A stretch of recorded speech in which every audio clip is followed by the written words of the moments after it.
Welcome to The Explainer. You know, every language has words that are all about discovery, right? Well, today we're diving into how Arabic handles this, and it does it with a really unique and powerful elegance. Yep, we're talking all about the art of the question.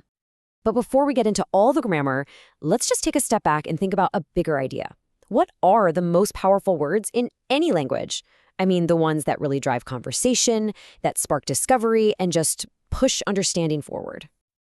Yep, you got it. It's the words that ask questions. I mean, think about it. They're basically keys that unlock doors to brand new information. And what we're about to see is that the way these keys are designed in Arabic is, well, it's incredibly specific and honestly pretty fascinating. All right, so let's get right into it. The first thing you need to know is that there are basically two fundamental ways, two types of questions you can ask in Arabic. So on the one hand, you've got these simple little particles that are just looking for a straight yes or no answer. Simple enough. But today, we're really going to focus on the other group, the more dynamic one, the interrogative nouns, or Asma-e-Istifhaam. These are the ones that demand real, detailed answers. Okay, and this right here? This is an absolutely crucial concept to get. See, in a lot of languages, question words are just, well, they're just functional little words. But in Arabic, they're treated as nouns. Now, what does that mean? It means they have real grammatical weight. They can be the subject of a sentence, the predicate, even the object. That is a huge design difference, and it changes everything. And hey, a quick heads up for anyone who speaks Urdu or similar languages, this is going to be a big one for you. In Arabic, the question word always comes first. It leads the sentence. So you would say, what is this? In Urdu, it's often the other way around. More like, this what is? Just getting that simple structural rule down from the get-go is going to make a massive difference for you. Okay, so let's get practical. Time to learn the two most fundamental questions of all: who and what. First up, and it's super simple, is man. This is the word you use whenever you're asking about people, about intelligent beings. And you can see just how direct and powerful it is in these really common examples. Man hadha, who is this?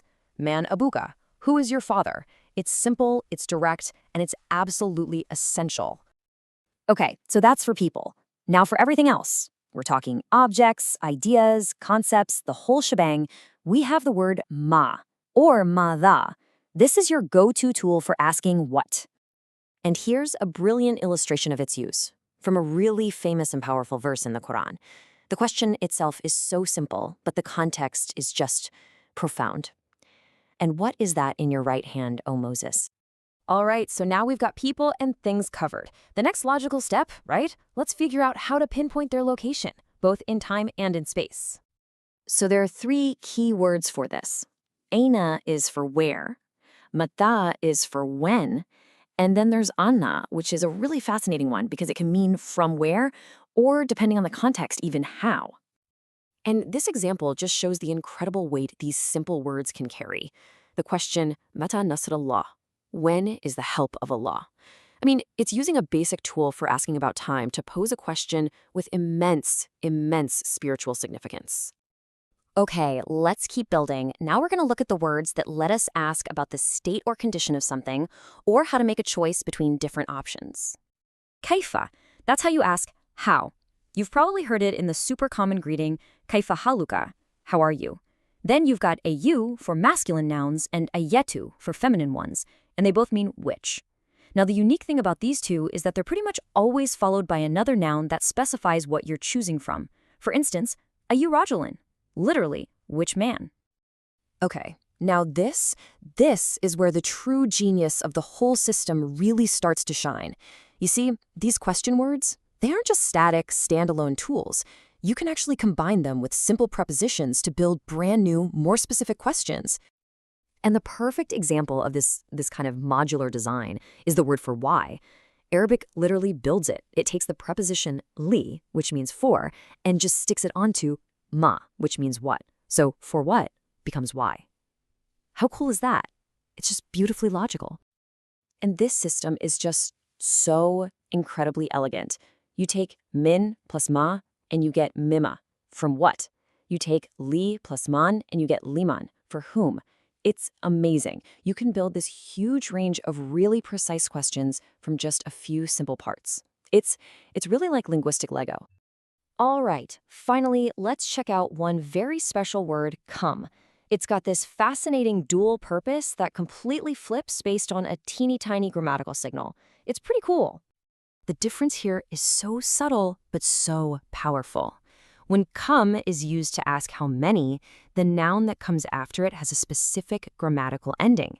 But if you want to exclaim so many, you just change that ending ever so slightly. Think about that. A tiny little grammatical tweak completely flips the meaning from a question into this powerful statement of abundance. Wow.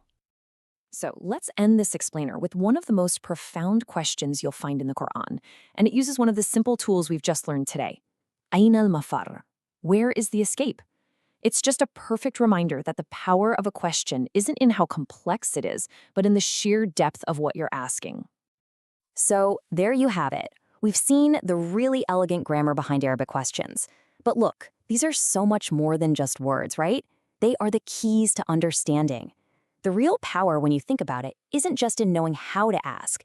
It's in deciding what is actually worth asking. So now you have the tools. What doors are you going to open?